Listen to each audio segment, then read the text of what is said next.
Best wishes, dear children. How are you today? I hope you all are doing well and good at your places. So, dear children, today we are going to study chapter 2 from your social studies book for class 10, Understanding Economic Development. The title of the chapter is Sectors of the Indian Economy.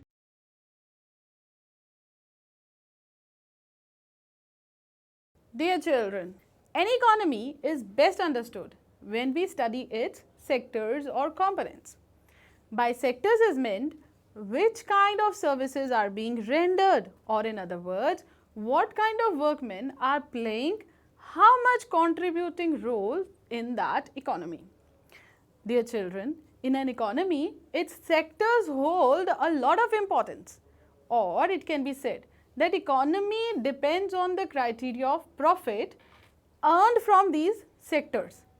So, children, let's study the sectors of economy. So, dear children, when you will look around and see people working, you will find them engaged in various economic activities.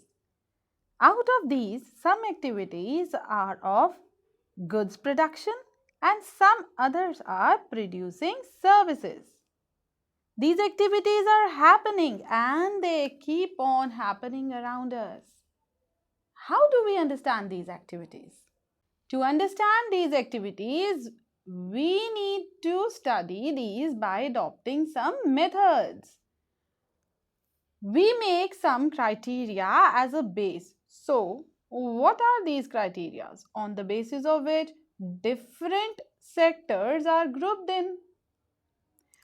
Let us try to know how these sectors are grouped on the basis of aims or objectives. There are many activities that are undertaken directly by using natural resources. For example, the cultivation of cotton. It is a seasonal crop. For the growth of the cotton plant, we depend mainly, but not entirely, on natural factors like rainfall, sunshine, and climate. The product of this activity, cotton, is a natural product. Similarly, in the case of an activity like dairy, we are dependent on the biological processes of animals and availability of fodder, etc. The product here, that is milk, is also a natural product.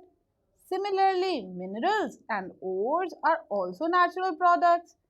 So, children, when we produce a good by exploiting natural resources, it is an activity of primary sector. Why primary? This is because it forms the base for all other products that we subsequently make. Since most of the natural products we get are from agriculture, dairy, fishing, forestry, this sector is also called agriculture and related sector. The secondary sector covers activities in which natural products are changed into other forms through ways of manufacturing that we associate with industrial activities. It is next step after primary. The product is produced by nature but has to be made, and therefore some process of manufacturing is essential. This could be in a factory or a workshop or at home. For example, using cotton fiber from the plant, we spin yarn and weave cloth. Using sugarcane as raw material, we make sugar and jaggery. We convert earth into bricks and use bricks to make houses and buildings. Since this sector gradually became associated with different kinds of industries that came up, it is also called industrial sector. After primary and secondary, there is a third category of activities that falls under the tertiary sector and is different from the above two. These are activities that help in the development of the primary and the secondary sectors. These activities by themselves do not produce a good, but they are an aid or a support for the production process. For example, goods that are produced in the primary or the secondary sector would need to be transported by trucks or trains and then sold in the wholesale and retail shops. At times, it may be necessary to store these in godowns. We also may need to talk to others over telephone or send letters to borrow money from banks or to help the production and trade. Transport, storage, communication, banking, trade are some examples of tertiary activities. Since these activities generate services rather than goods, the tertiary sector is also called the service sector. Children, service sector also includes some essential services that may not directly help the production of the goods. For example, we require teachers, doctors, and those who provide personal services such as washermen, barbers, cobblers, lawyers, and people to do administrative and accounting works.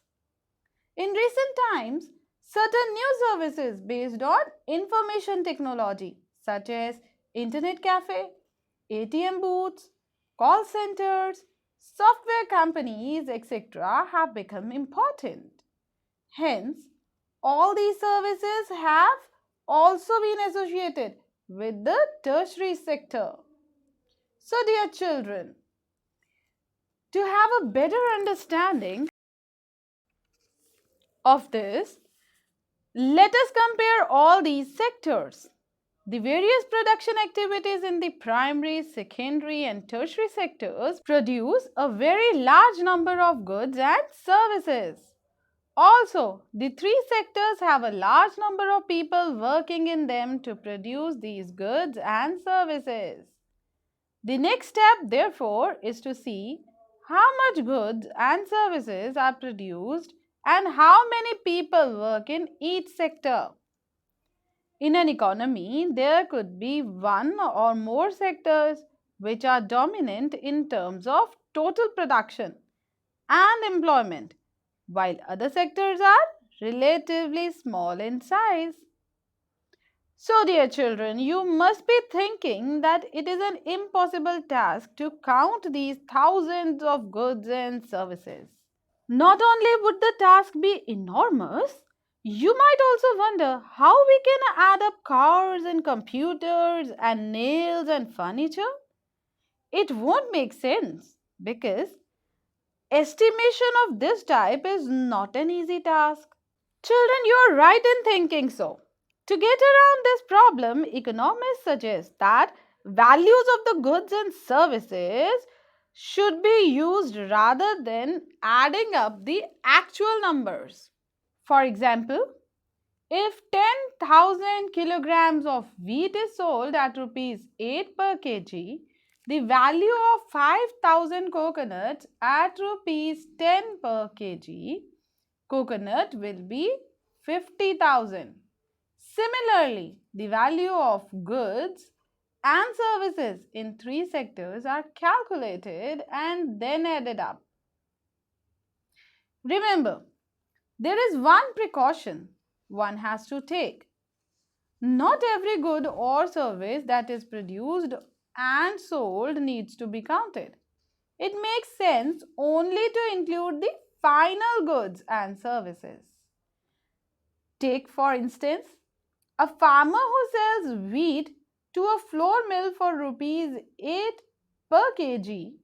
The mill grinds the wheat and sells the flour to the biscuit company for rupees 10 per kg. The biscuit company uses the flour and things such as sugar and oil to make 4 packets of biscuits.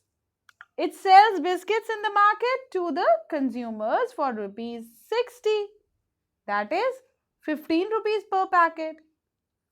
Biscuits are the final goods, that is goods that reach the consumers. Now the question arises, Why are only final goods and services counted? In contrast to the final goods, goods such as wheat and the wheat flour in this example are intermediate goods. Intermediate goods are used up in producing final goods and services. The value of the final goods already includes the value of all the intermediate goods that are used in making the final product. Hence, the value of rupees 60 for the biscuits, that is the final product, already includes the value of the flour, that is rupees 10. Similarly, the value of all other intermediate goods would have been included in it. To count the value of the flour and wheat separately is therefore not correct, because then we would be counting the value of the same things a number of times, first as wheat, then as flour, and finally as biscuits. So the value of the final goods and services produced in each sector during a particular year provides total production of the sector for that year. And the sum of production of the three sectors gives what is called gross domestic product or GDP of the country. Now, dear children, this is very important concept to understand. So, what is gross domestic product?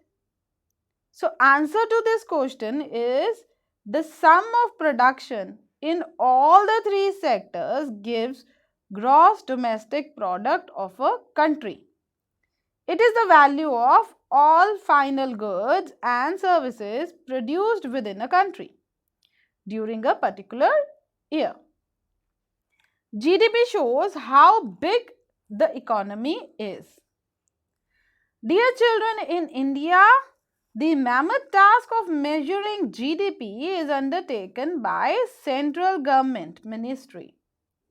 This ministry, with the help of various government departments of all Indian states and union territories, collects information relating to total volume of goods and services and their prices, and then estimates the GDP. GDP, that means gross domestic product. Historical change in sectors. Generally, it has been noted from the histories of many now developed countries that at initial stages of development, primary sector was the most important sector of economic activity. As the methods of farming changed, the agriculture sector began to prosper. It produced much more food than before. Many people could now take up other activities. There were increasing number of craftspersons and traders. Buying and selling activities increased many times. Besides, there were also transporters, administrators, army, etc. However, at this stage, most of the goods produced were natural products from the primary sector, and most people were also employed in this sector. Over a long time, and especially because new methods of manufacturing were introduced, factories came up and started expanding. Those people who had earlier worked on farms now began to work in factories in large numbers. They were forced to do so, as you read in your history chapters. People began to use many more goods that were produced in factories at cheap rates. Secondary sector gradually became the most important in total production and employment. Hence, over a time, a shift had taken place. This means that the importance of the sectors had changed. In the past 100 years, there has been a further shift from secondary to tertiary sector in developed countries. The service sector has become the most important in terms of total production. Most of the working people are also employed in service sector. This is the general pattern observed in developed countries. Rising importance of the tertiary sector in production. Over the 40 years between 1973-74 and 2013-14, while the production in all the three sectors has increased, it has increased the most in the tertiary sector. As a result, in the year 2013-14, the tertiary sector has emerged as the largest producing sector in India, replacing the primary sector. Why is the tertiary sector becoming so important in India? There could be several reasons. First, in any country, several services such as hospitals, educational institutions, post and telegraph services, police stations, courts, village administrative offices, municipal corporations, defense, transport, banks, insurance companies, etc. are required. These can be considered as basic services. In the developing country, the government has to take responsibility for the provision of these services. Second, the development of agriculture and industry leads to the development of services such as transport, trade, storage, and the like, as we have already seen. Greater the development of the primary and the secondary sectors, more would be the demand for such services. Third, as income levels rise, certain sections of the people start demanding many more services like eating out, tourism, shopping, private hospitals, private schools, professional training, etc. You can see this change quite sharply in cities, especially in big cities. Fourth, over the past decade or so, certain new services such as those based on information and communication technology have become important and essential. The production of these services has been rising rapidly. However, you must remember that not all the service sector is growing equally well. Service sector in India employs many different kinds of people. At one end, there are a limited number of services that employ highly skilled and educated workers. At the other end, there are a very large number of workers engaged in services such as small shopkeepers, repair persons, transport persons, etc. These people barely manage to earn a living and yet they perform these services because no alternative opportunities for work are available to them. Hence, only a part of this sector is growing in importance.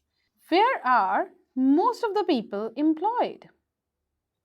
A remarkable fact about India is that while there has been a change in the share of the three sectors in gross domestic product, a similar shift has not taken place in employment.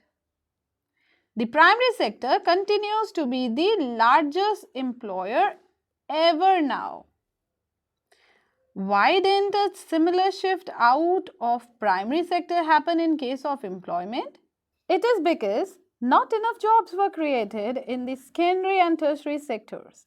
Even though industrial output or the production of goods went up by more than 9 times during the period, employment in the industry went up by around 3 times. The same applies to the tertiary sector as well. While production in the service sector rose by 14 times, employment in service sector rose around 5 times.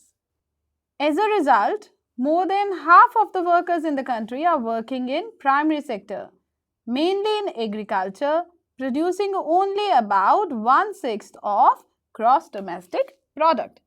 In contrast to this, the secondary and the tertiary sectors produce the rest of the produce, whereas they employ less about half the people. Does this mean that the workers in the agriculture are not producing as much as they could? What it means is that there are more people in agriculture than is necessary. So, even if you move a few people out, production will not be affected. In other words, workers in the agricultural sectors are underemployed. For instance, take the case of a small farmer, Lakshmi, owing about 2 hectares of unirrigated land dependent only on rain and growing crops like jowar and arhar. All 5 members of her family work in a plot throughout the year. Why?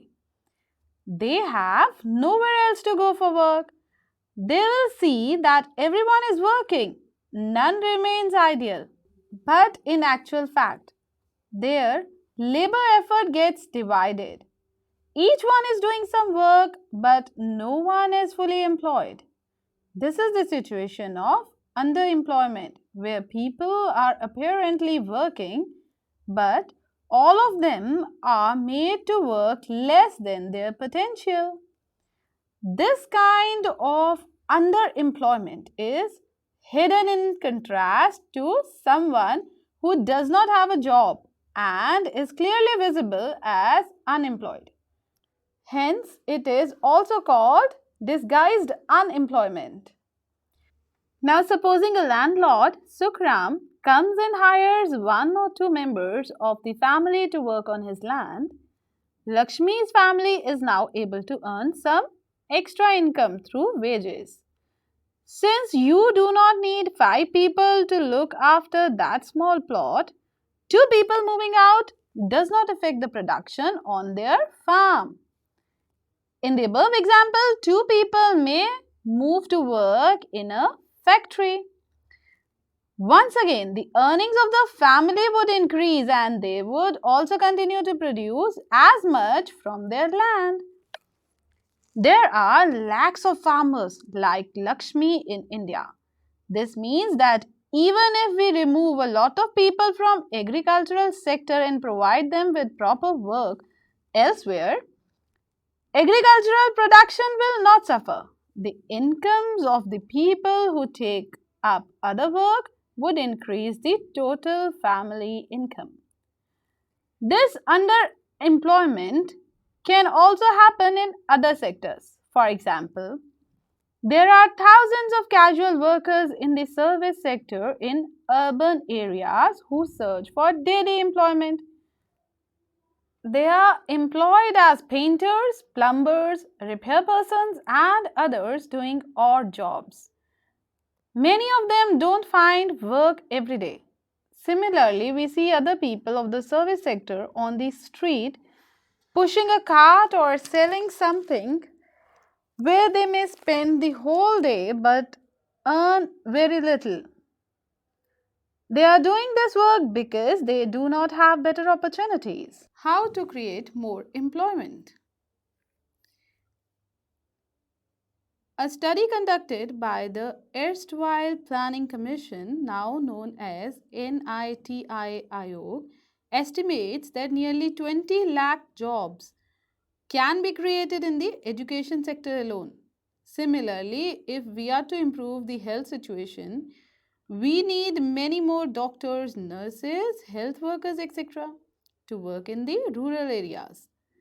These are some ways by which jobs would be created and we would be able to address the important aspects of development. Every state or region has potential for increasing the income and employment for the people in that area.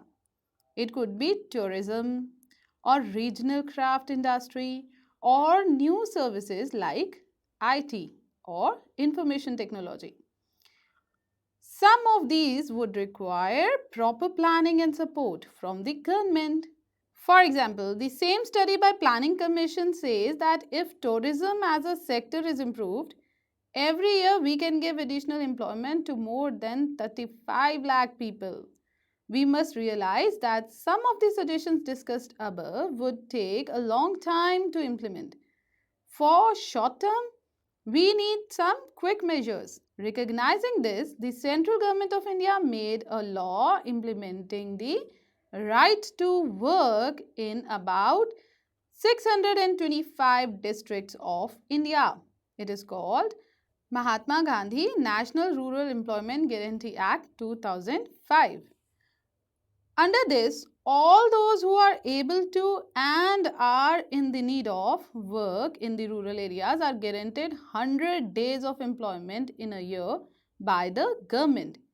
If the government fails in its duty to provide employment, it will give unemployment allowances to the people. The types of work that would in future help to increase the production from land will be given preference under the Act. Division of sectors as organized and unorganized. Workers in the organized sector enjoy security of employment. They are expected to work only a fixed number of hours. If they work more, they have to be paid overtime by the employer. They also get several other benefits from the employers. What are these benefits? They get paid leave, payment during holidays, provident fund, gratuity, etc. They are supposed to get medical benefits, and under the laws, the factory manager has to ensure facilities like drinking water and safe working environment. When they retire, these workers get pensions as well. The unorganized sector is characterized by small and scattered units which are largely outside the control of the government. There is no provision for overtime, paid leave, holidays, leave due to sickness, etc. Employment is not secure. People can be asked to leave without any reason. When there is less work, such as during some seasons, some people may be asked to leave. A lot depends on the whims of the employer. This sector includes a large number of people who are employed on their own doing small jobs such as selling on the street or doing repair work. Similarly, farmers work on their own and hire laborers as and when they require. How to protect workers in unorganized sector? The unorganized sector offers jobs that are the most sought after. But the employment opportunities in the organized sectors have been expanding very slowly.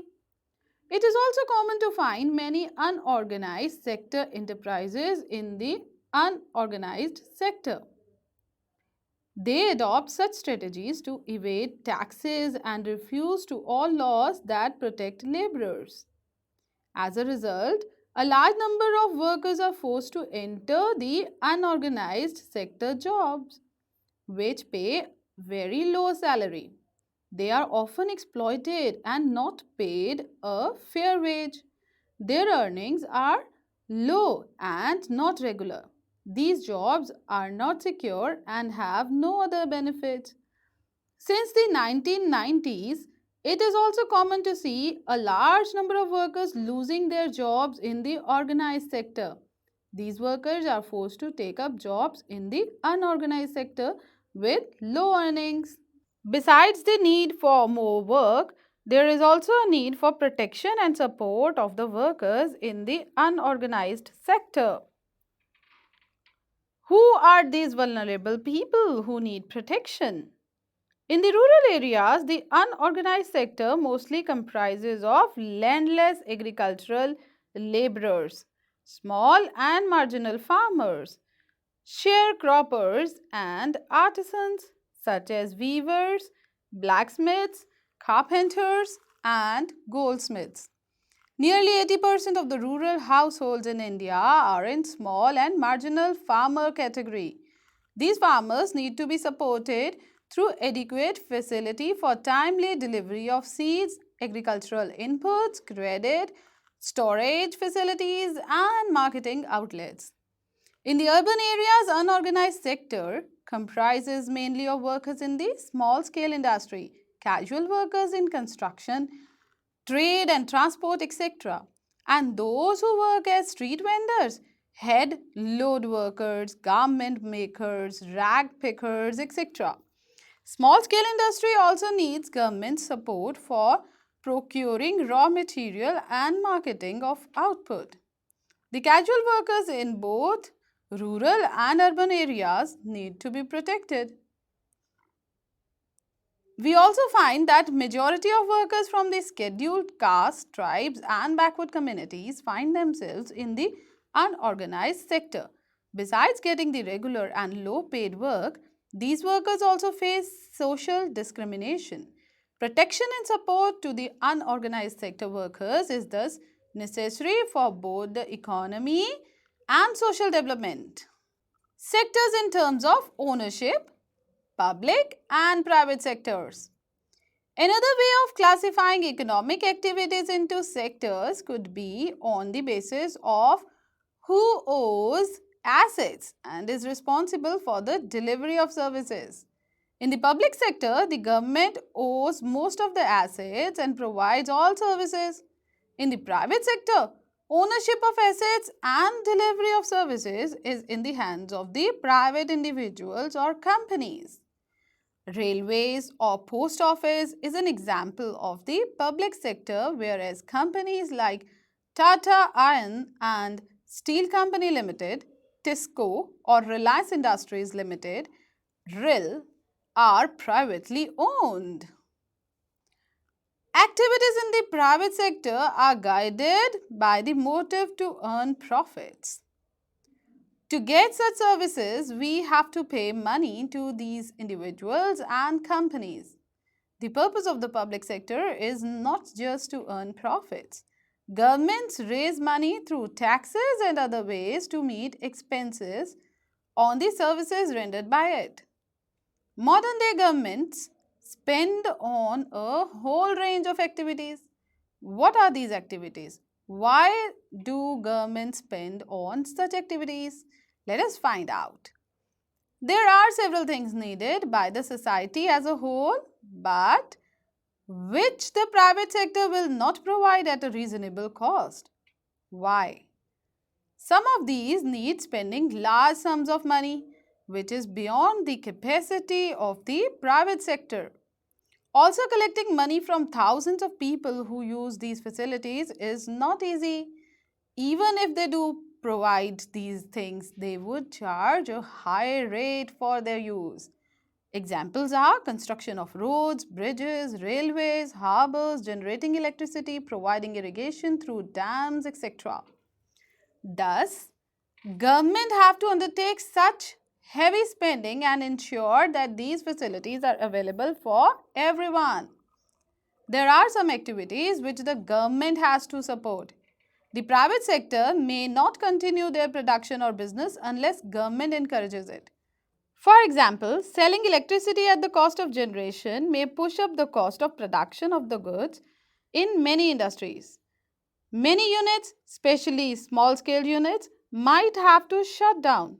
Government here steps in by producing and supplying electricity at rates which these industries can afford. Government has to bear part of the cost. Similarly, the government in India buys wheat and rice from farmers at a fair price. This it stores in its godowns and sells at a lower price to consumers through ration shops. There are a large number of activities which are the primary responsibility of the government. The government must spend on these. Providing health and education facilities for all is one example. Running proper schools and providing quality education, particularly elementary education, is the duty of the government. India's size of illiterate population is one of the largest in the world. Similarly, we know that nearly half of India's children are malnourished and a quarter of them are critically ill. The infant mortality rate of Orissa 41 or Madhya Pradesh 47 is higher than some of the poorest regions of the world. Government also needs to pay attention to the aspects of human development such as availability of safe drinking water, housing facilities for the poor and food and nutrition. It is also the duty of the government to take care of the poorest and most ignored regions of the country through increased spending in such areas. So, dear children, you understood how an economy is divided mainly into three sectors: primary sector, secondary sector, and tertiary sector. You also came to know how many types of unemployment exist. One is apparent, which simply means that the person has not got employment. And the second is hidden unemployment, where the person is on work but he is hidden unemployed. Because even if he leaves that job, it will have no effect on the production of that particular task. At the end of the chapter, you also came to know what are the organized and unorganized sectors. Apart from this, you also learnt about the sectors in the terms of ownership, public or private. So now fill in the blanks. Number 1. We prepare sugar by using dash as raw material. Your options are cotton or sugarcane. Yes, sugarcane. Right. Now look at the second sentence. Workers in the dash sector do not produce goods. Is it tertiary or agricultural sector? Yes, tertiary sector. Workers in the tertiary sector do not produce goods. Look at the third sentence now. Biscuit is a dash product. Yes, is it first or final product? Exactly, it is final product. Well done. Look at the next sentence. GDP stands for dash. Yes, gross domestic product or green domestic product? Think. Exactly, gross domestic product. You're right. Look at the fifth sentence now. A dash proportion of laborers in India are working in an unorganized sector. Large or small? Correct, large. A large proportion of laborers in India are working in an unorganized sector. Now choose the most appropriate answer. The sectors are classified into public and private sector on the basis of, your options are, number 1, employment conditions, number 2, the nature of economic activity, number 3, ownership of enterprises, and number 4, number of workers employed in the enterprise. Take your time, think. Correct. Third is correct. Ownership of enterprises. The sectors are classified into public and private sector on the basis of ownership of enterprises. Now look at the second part. Correct. Production of a commodity, mostly through the natural process, is an activity in private sector. Now look at the third part. GDP is the total value of dash produced during a particular year. Your options are all goods and services, all final goods and services, all intermediate goods and services, all intermediate and final goods and services. Correct. All final goods and services. GDP is the total value of all final goods and services produced during a year. So, my dear children, now I hope you have understood the sectors of an economy and what role all these three sectors, the main three sectors, the primary, secondary and tertiary, play in an economy. So, my dear children, with some more interesting facts, I'll see you again in the next chapter. Till then, stay safe, stay at home.